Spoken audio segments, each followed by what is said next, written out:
the radio guy Mike Prince, and welcome back to another journey. Today, we are fortunate to have three of the four amigos with us on today. We have Miss Elissa Burwell of Texas College, Miss Janet Eaton of Lourdes University, and Miss Donnita Rogers of Langston University. How you guys doing today? Hey, how you doing, Mike? Good. All right. I like that. That sounds like a party atmosphere in the background there. Yeah. Hey, you know what? Maybe I'm not the only one. You guys remember the party lines? Yeah. Oh, man. Yeah, look, it used to be $6.95 a month, but the phone would ring in 4 houses at one time. Yep. Look, maybe I'm dating myself. What a way to start the show. Well, ladies, welcome back to another journey, and it is always a pleasure and a joy to get the feedback and the dialogue with you guys. And before we go any further, you guys had a chance to listen to each other's episodes? Yes, Listen to all I but did. one. So I hope to get caught up this week in the car. You listen to all but one? Somebody trying to make it look like they're the only ones that's been busy, y'all. I don't know what that means. Oh, no. No, I know it. I'm just giving you a hard time. So what do you guys think when you hear yourself on playback? Did I really say that?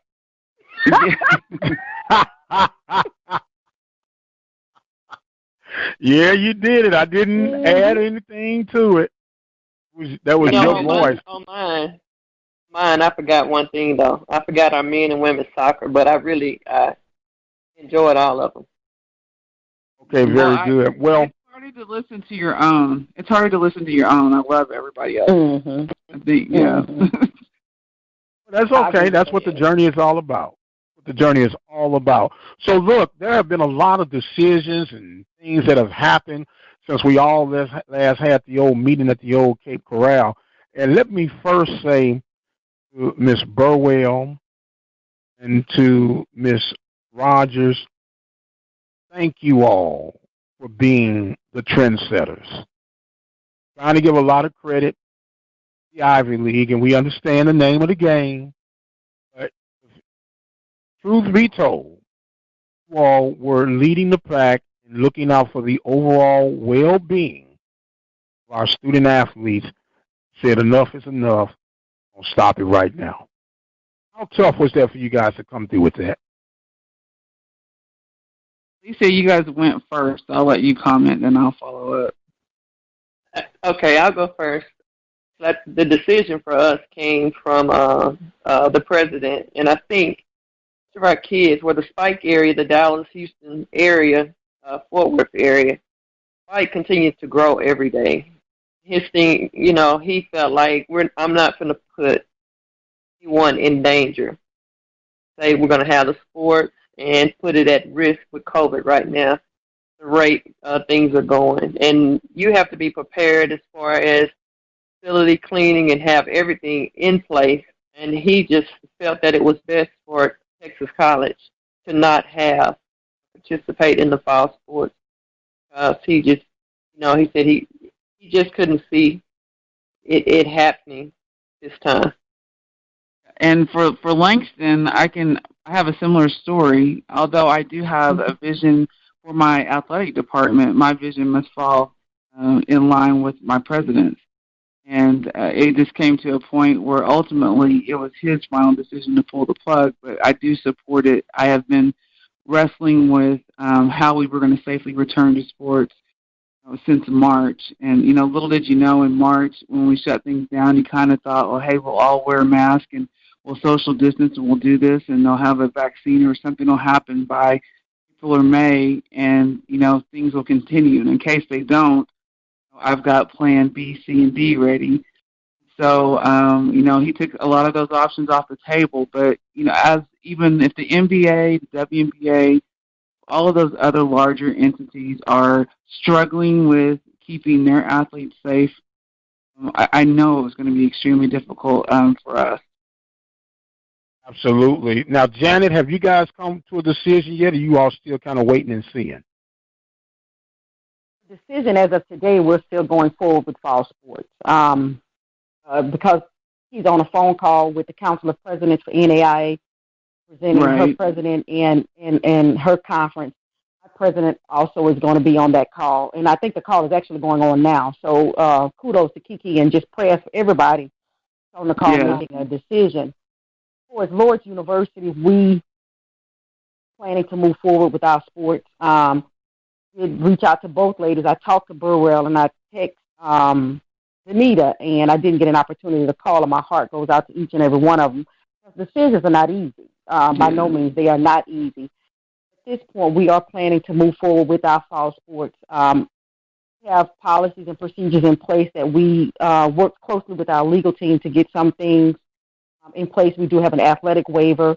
When it comes to our cleaning facilities, we have a phenomenal source on campus that helps sanitize and get things together and making sure we're good.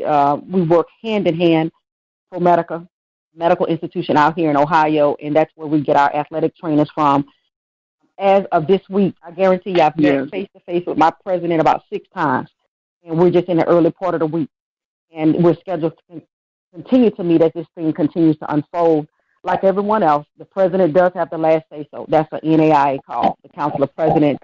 I'm very thankful. My president and I, we do work hand in hand together, and we will come up with an agreement in whichever way she decides to lean. I will definitely stand by it and support it.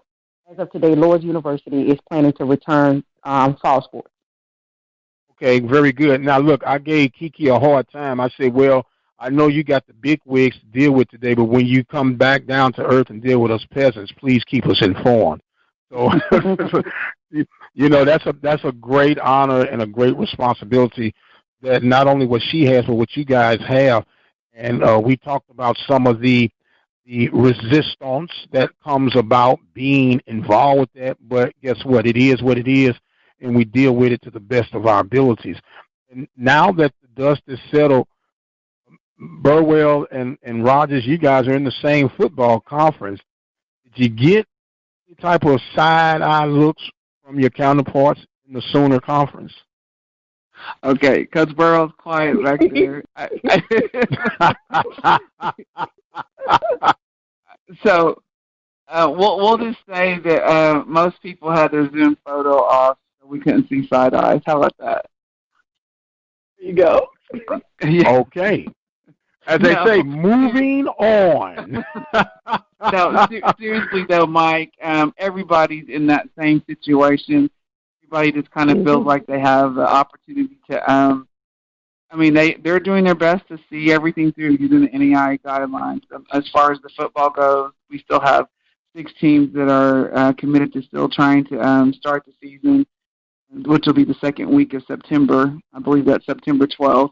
And so they're committed to that process. And, just like the things that we've experienced, they can get 2 or 3 weeks into this, and we don't know what will happen. So it's still a week-by-week basis, just like when the NCAA had their football players and a lot of their athletes return back to campus the 1st of July. We start seeing the cases and all that. So we haven't had that happen yet. So most of our students, we don't have a high density of our student athletes back on campuses yet at most NAIA universities. So we'll start seeing those reports in another 3 or 4 weeks. Okay. Well, the Southwestern Athletic Conference this week made the reference to that they were going to suspend everything from fall to spring, and I'll give you my thoughts on that in just a moment. But right in my backyard on the campus of Prairie View A&M University, there have been 40 reported cases of the COVID, student, athletes, staff, and I guess whomever else you want to include in there, staff, faculty, and staff.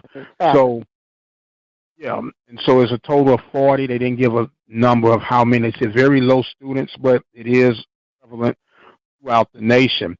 And, it can hypothesize on where and how this thing is spreading. Some say it's now even in some of the meats that we've been eating. And I don't know if that's the case or not, but I just have to play a little harder before I bite into that meat and just keep going, keep things going. Yeah. Yeah. I can't say that I would give it all up. And I got a little joke. I told somebody, I said I gave up pork. Now I only eat bacon and ham. So you figure that one out. Oh, wow. Okay. Yeah, we're going to all be vegans by the time we get off the call, but okay. Yeah.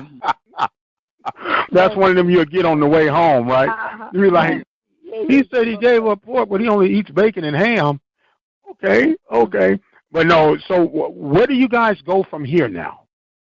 No, Lourdes is still, preparing for if there's a season. But the season has not yet come to a head yet. But Langston, Texas College, where do you guys go from here right now? I just think we continue to plan, continue to contact with athletes. Again, they're online, the academic, the importance to them. We follow up with the coaches. The coaches, keep in contact with the athletes. I keep in contact with the coaches. Sure that everybody is, engaging at least every other week. You got to keep things going and still prepare them to be ready when there is a vaccination or something to get things rolling. You have to still be ready and prepared. Well, Mike, we're still planning, and it's just the other spectrum of it for us, even though we're still planning fall sports. For example, my coaches are scheduled to be tested before August 1, as athletes can get ready to roll in around the 9th or the 10th. So the coaches are scheduled to be tested first, and we have different steps and different phases how we're going to do our athletes. As the ladies on the call already know, mandated by NAIA, everybody has to be tested 7 days prior to competition. Of course, that $40,000, $50,000 is not in the budget. So now my job is to go back and revamp my budget and cut it back and try to figure out how to make this thing work because where it's coming from. So it's those things. So you really partner up with Institution Advance and be like, I need some money.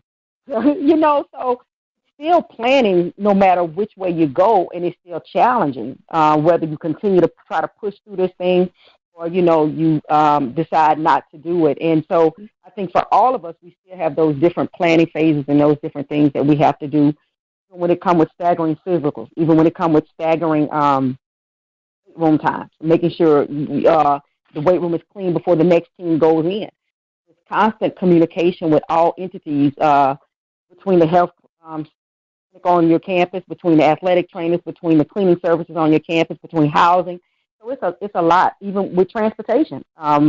This point, and I know this is far stretched, my basketball team won't be able to travel together. That's different money that we didn't anticipate to spend, and so on and so forth. So that's just the other spectrum of continuing to plan as we with COVID-19. That's good, and that's a good. I'm actually writing some notes on.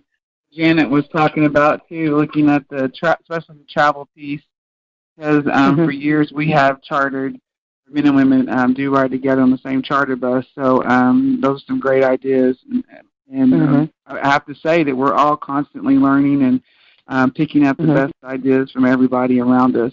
But right now, our student athletes and coaches, they have a weekly meetings at least. Sometimes, obviously, our I won't say open door policy, but most of our student athletes have that relationship with their coaches. They call, text, whatever, at any time throughout the week. But I know, like women's basketball, their like family time is Sunday evenings, like around 8 or 9, I believe. So they've said that's been really some great quality time for them, and I guess the new normal to meet as a team or a program that way.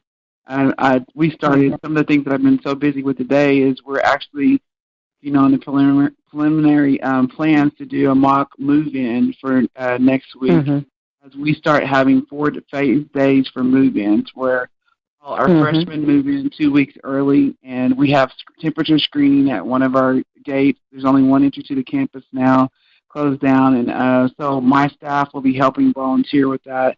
Temperature screening, asking the questions, health screening or whatever. When you pass that temperature screening and your health questions, get a armband, and they know that when you go to housing, you now that you've been screened and you're safe to start all that processes for moving in. and also you're only allowed 2 people to help you move in. So there's a lot of pieces we've never had to do to help eliminate so many people, because literally some people come to campus and grandma, grandpa, both sets, cousins, and all that come to be a part of that special day, and so it has to be limited now. So we're actually, I never would have thought we actually have to have a mock practice for how moving is going to go on campus, but that's where we are right now. Weight room, big concern for our strength conditioning coach, trying to figure out what that looks like, trying to find extra space, make sure that there's only 8 people in a room, and then you have 8 people, 8 student athletes, and then maybe 2 coaches. So that's one of the things that's also thrown off, is that only going to be 10 people, and so is that going to be 8 players and 2 coaches, or 8 players and 1 coach and a strength coach? So, man, we're already short on facilities, and this just really planning makes it even more difficult. So. Yeah, and Donnita, just to keep talking about it, your athletic training room, where we could fit 12, now we down to 4. Yeah, so you got a magnitude of large athletes. Yep, and that's one thing we have constantly talked about with our ATs. Even though we have 2 athletic training rooms, we got 3 ATs, but you got 450 plus athletes. Just trying to figure out how you get them in here and how to work it out.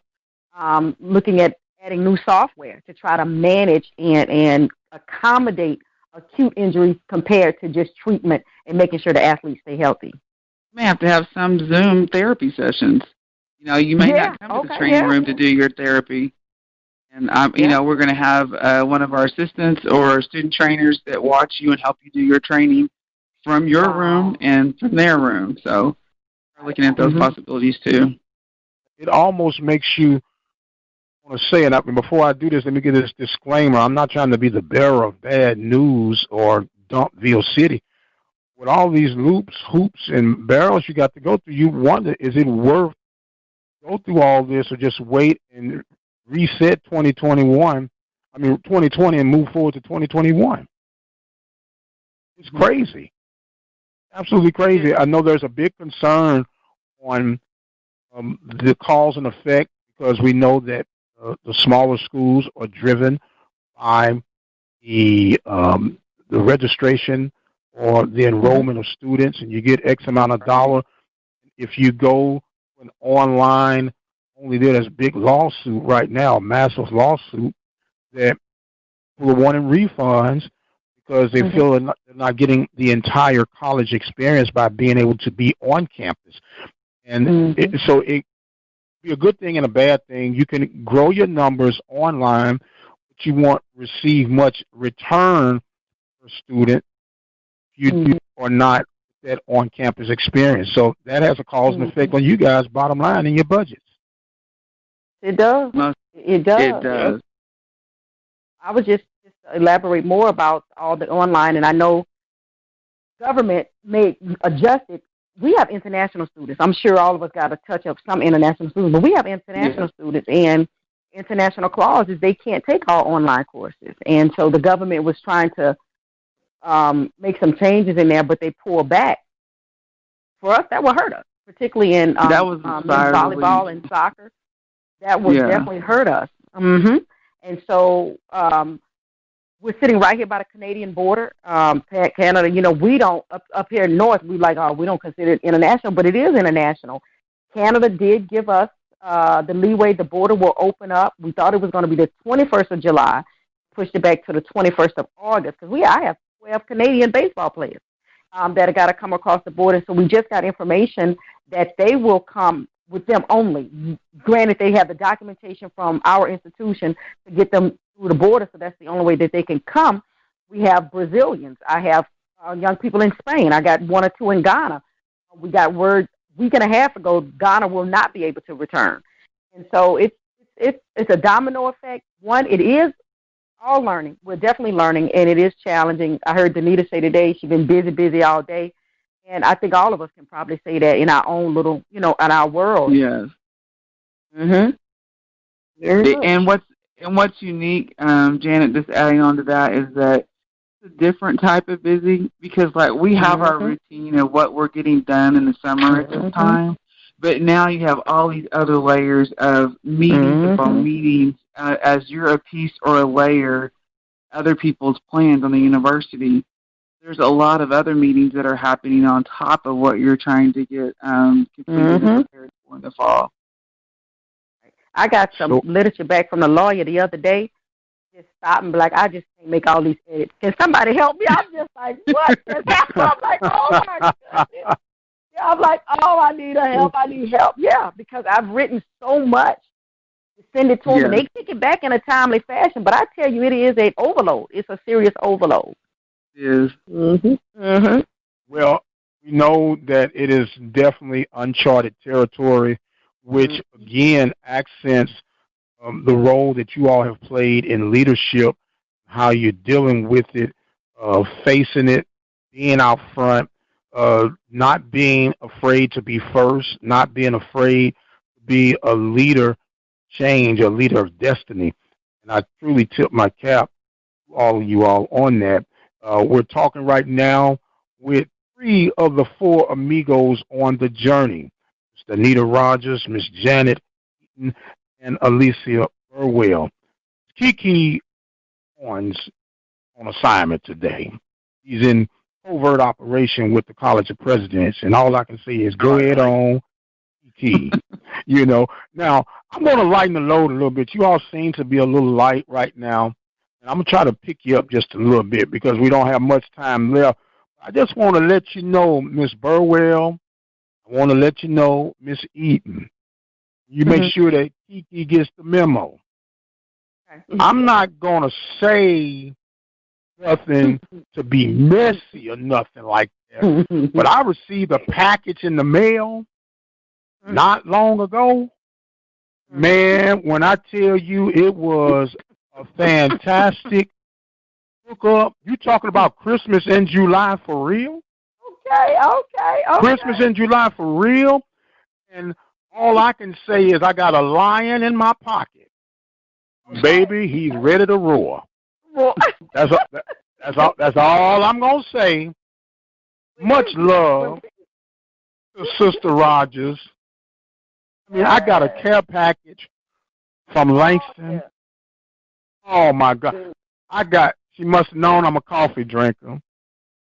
She sent me this beautiful, I say beautiful, Langston mug, coffee mug, tumbler, whatever you want to call it. I got a cap. I got a warm-up suit. I'm talking about, ain't no fresh. It tags still in them. What? Okay. You didn't get re-gift. You got No. And I'm just saying, you know, y'all remember the 5 heartbeats? Y'all remember the 5 heartbeats? Yeah. I got nothing but love for you, baby. Well, I tell you, but Donnita always I said all that to say it's not too late for y'all to catch up. Okay. Always been classy. I love some Donnita, so good.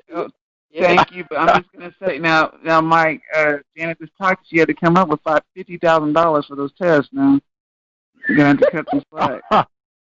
Yeah, I'm gonna let Donnita represent all of us. I know that. I know that's right. Look, was that code for I'm my sister's keeper? Yes, that's what that was code for. Yeah. You're good. Okay. Well, look, it is always a joy and a pleasure. I want to go around the horn, let you all have your message for the week from your respective universities. Go in the order that you feel necessary. Okay, now, if you don't give us no destruction, go ahead. That's right. So, again, this is Donnita from Langston University, and just want all of our alumni and fans to know that this is going to be a special year. And I didn't really get to talk about it earlier, but we are planning a virtual homecoming. So we're going to see what an HBCU virtual homecoming is going to look like, and so I want everybody to stay tuned for those plans that hopefully will be released sometime in August.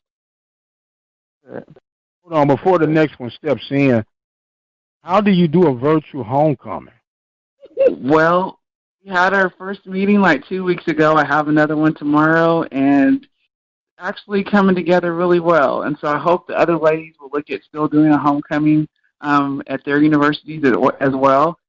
We're going to have a Letterman's Day. My president's going to have his annual gala. It's going to be in the fundraising gala, but it'll be everything will be virtually, like not necessarily Zoom, but other formats like that. And, you know, we've seen a lot of things through COVID where people have the DJ parties and stuff like that. We're going to be doing those, you know, at noon, daytime. We're looking at doing a virtual step show. I'm going to have a virtual Letterman's party. So it's actually coming together. It's different. We're going to be doing maybe some yard decorations, things like that for homecomings, having like best homecoming theme in your yard. So yeah, we got some ideas on that one. Well, you be sure to keep me in the loop on that because I want to see how that one comes out. Okay, and that's going to be interesting. Step show. Signals? Oh, please. Phi Beta Sigma got soul. Oh, I'm sorry, I've got to finish the show. But you girl, now boy, don't get me started. Get me started. Go ahead on. Who next? And that had to be number Janet. Janet always talking about who gonna win the step show. Come on, Janet. I just want to know who's gonna win the step show. Well, since you called my name, I'm gonna get my little shout out the way. I'm gonna let you up on the phone. Pretty much, we are listening prayers from around the world. We are planning to do this thing, and our student athletes will be rolling in a couple of weeks. And I just pray for safety for each and every one of us, and we continue to move forward. Thank you for the opportunity. Our voices to be heard, and I truly appreciate it. So lots of love from Sylvania, Ohio. I will definitely bring some cold weather soon. I know that's right. Now, you said something, and I couldn't help. I couldn't resist it, so I got to ask you this question. Does the esports team have to go to the weight room, too? No. He works them out. Yes, he does. He does. He works them out. Because believe it or not, your mind has to be sharp, and you gotta move that body around to get the blood circulating. And I was wondering what type of workout. It sounds funny, but what type of workout plan do they have? I wouldn't know that. I leave it up to the coach. I told you my first segment. I'm not a micromanager, but I can. That's know what? I'll email you and let you know.